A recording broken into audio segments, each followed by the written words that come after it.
welcome everybody to another round of World of Tanks subscriber replays. My name as always is Maxwell, and today's first video is from the user Pogo Man. That is Pogo Man. He's driving the M103 on an assault battle on the Siegfried line. And the allied team is defending. So immediately Pogo Man is going to be heading to this northern flank. Normally I would have stopped just a few seconds before and not come up to this second ridge here, just because you could normally catch out a lot of tanks making a dash over this ridge here where this M103 is, and you get some good shots and the ability to pick them off from range from the ridge just over there, sort of more like around about this location, sort of C9. But with the excellent frontal turret armor of the M103, Pogo Man's more than confident of being able to take this ridge with his gun depression, pop over the top and have a shot at people. If you've got a tank that doesn't have the gun depression, doesn't have the turret armor, then definitely you can sit back on that second ridge line and get some good shots at people as they come across. The problem is though, you are dependent on the enemy actually taking this position, actually coming over here and trying to push through this location. As you can see, the enemy's kind of, the opposition team's kind of neglected this northern flank almost entirely, most of them pushing for the centre and that southern flank. So if you had been sat up there where the other M103 and that Jag target are, then you would have been left sorely lacking, unfortunately, with nobody to shoot at. Gets a beautiful hit on the side of that E75 and notices that the IS-8 is pushing around. You can see those shots coming in from the second ridge there. The IS-8 not really knowing what's hit him. Pogo Man just rushing his shot there because he doesn't want to come all the way over, as that Waffenträger E100 is over there along with that Tortoise. So just rushed his shot and unfortunately bounced it on the top of that IS-8 just there. Although he has spotted out the Waffenträger now, who is far too close for his own good, gets himself tracked, and now he's just going to be an absolute sitting duck there. Takes a hit from the Tortoise, but it looks like the AMX-12T actually takes out the Waffenträger, so that's a good job from him, able to pick up that kill. And there's still a Tortoise left on that northern flank, but with the speed and mobility of the Tortoise, guessing it's a fair assumption that he's not really going to be pushing. That Tortoise is probably just going to sit in A4 for the entirety of the game now. So just deciding to leave him to his own devices and transition back to the center of the map. As you can see, that Tortoise still not budged an inch, although it looks like he's kind of a difficult shot, not quite able to put one through him there. That's just because of the formidable armor of that Tortoise at this range. Definitely not able to sneak easy shots through his armor. Gets a good hit on him there and he backs off even more. Fades away into the fog of war, so not going to be able to pick up anything else on him. But it looks like the enemy team is pushing pretty heavily in the south now. The allied team has come in to meet them there and they've drawn the battle lines across. Takes a hit in the side, probably from that Tortoise in the distance there, but just not letting that phase him and going to continue on. Bounces a shot from the T-54 and just going to try and close him down now. T-54 on a decent amount of hit points. And Pogo Man not wanting to push all the way around the corner by himself, not really knowing who is going to be here waiting for him. Finds an enemy E75 here and gets a great shot through his sidearm. You can see the enemy team scattering to the wind there as they've got enemies in front of them, and now Pogo Man coming up alongside him and kind of got them hemmed in here. Enemy tanks having a look around to see who they can see. Got another E75 to square off against in front here.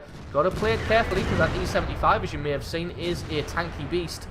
It's pretty difficult to penetrate and get any damage on, but Pogo Man takes his time and gets one nicely through the underplate. Sets himself up in a side-scraping position, so Pogo Man just switches up to that commander's hatch and gets another good chunk of damage through him. Still hasn't taken any damage himself. Wants to try and work down that E75, but when an ST1 presents full side armor to you, then that is an opportunity that you really want to take. And he picks himself up kill number 2 there. Finds an M103 in the distance. Not really well, that guy isn't AFK because that's not where he spawns, but it doesn't look like he's trying to preserve his own life in any kind of way. Allied ST1 has pushed heavily through into their lines now. The game's still fairly even at 8 kills to 8, But it looks like the Allied team has the enemy on the back foot at the moment. Going to come around the corner and help with this M103 that the ST1 is dueling with. The ST1's got his full attention, so Pogo Man should just be able to pick out his shots and take him out at his leisure. Unfortunately, rushing that shot just a little bit and bouncing it off the engine deck, so a very bit of bad luck there from Pogo Man. Going to take his time with this shot, and that one absolutely did not bounce, and he's able to pick up kill number 3. Going to try and close down the M103 in the distance here, and once he's fallen, it's going to be a job of just play clean up. You can see there's a T-54 appears on the mini-map in the background there. Got to be careful it doesn't take any damage in the rear. It takes a little bit through the side there. But this T-54 really got nowhere to run. If that ST1 can drop back a little bit and cover off the T-54's retreat, which it looks like he's doing. The T-54 is reversing out of there, but he's going to reverse square into that ST1, who puts a shot through his side armor, and he gets taken out in short order. And that just leaves a Jagdtiger and a Tortoise. I think they're both up in the northern location there. So we'll just speed this one up a little bit. Jagdtiger actually in the center of the map. Not sure where he's going, but wherever it is, he's going to take some damage with him as he gets shot in the face there. Taking hits from all directions there. Pogo Man just pops himself out and respots him. Going to aim for his lower plate there, which he's able to penetrate nicely at that range and pick up a nice bit of damage on him. Going to push forwards. He knows the Tortoise is still going to probably be an A1 or A2 after the little retreat that he had earlier on. So now just going to go and try and close down the Jagdtiger, but the T-54 takes him out. And now it's just a case of finding this Tortoise, and the smart money, like I said, will be on A1 and A2. And there he is, still not moved from his position. And the Allied team was able to work him down, no problem whatsoever, and that is GG and the game. So absolutely awesome replay there from Pogo Man, picking himself up 3 kills and a fantastic 5,500 points of damage. So stick around, because as always the score screens and another game are coming right up.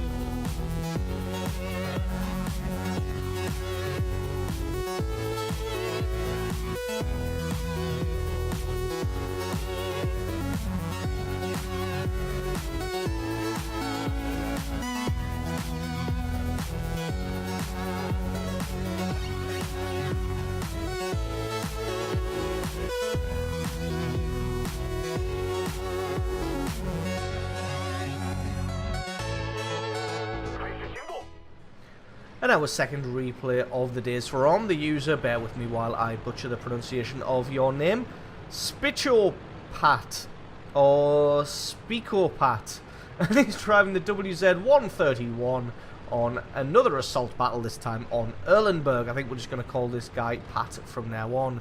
So WZ-131 is a tier 7 light tank for the Chinese.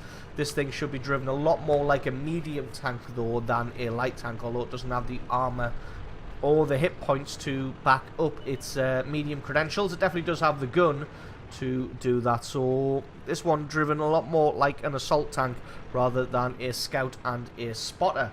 It's got some fantastic speed and maneuverability, as you can see, though, making it all the way over to the left-hand flank well before any of his allies get here, and quite a long time before any of his opponents as well, as he gets here up on the ridge and hasn't seen a single person yet.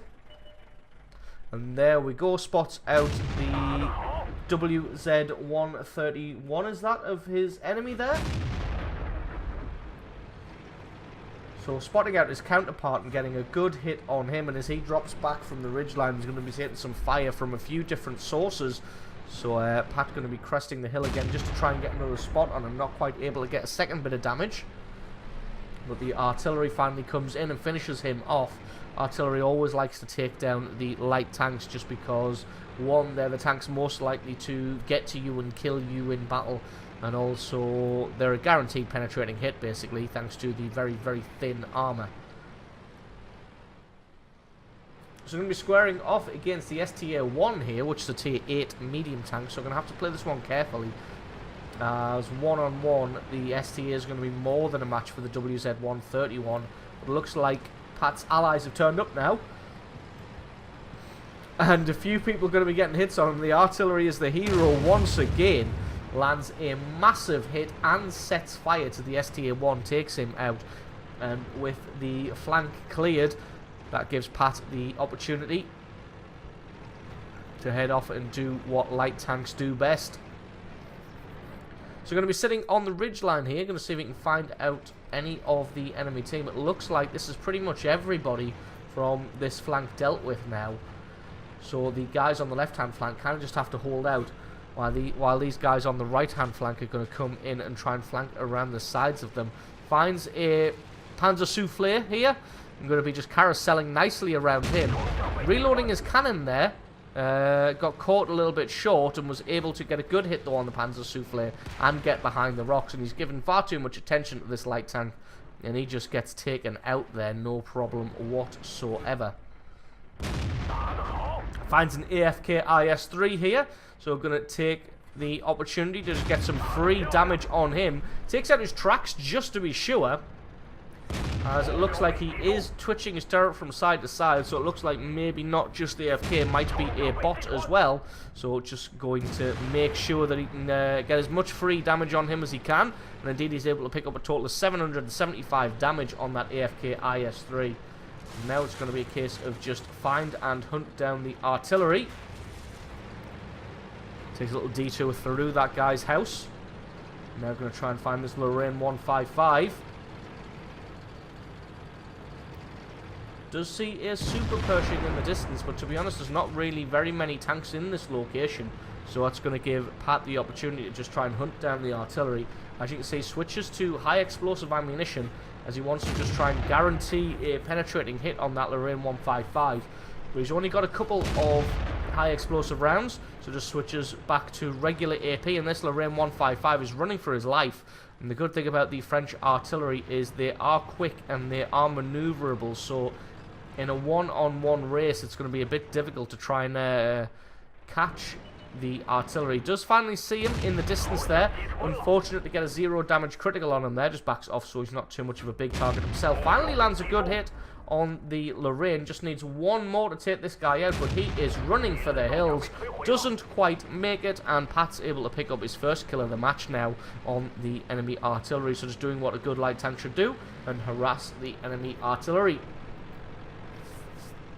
Now it's a chance to push the advantage. They've got the enemy kind of sandwiched in from the front and from the back. Unfortunately, the forerunners of the enemy force, the ones who are supposedly pincered in from the front, are kind of pushing themselves. So going to have to try and deal with these guys here as quickly as possible and then go and relieve the pressure from the guys in the north.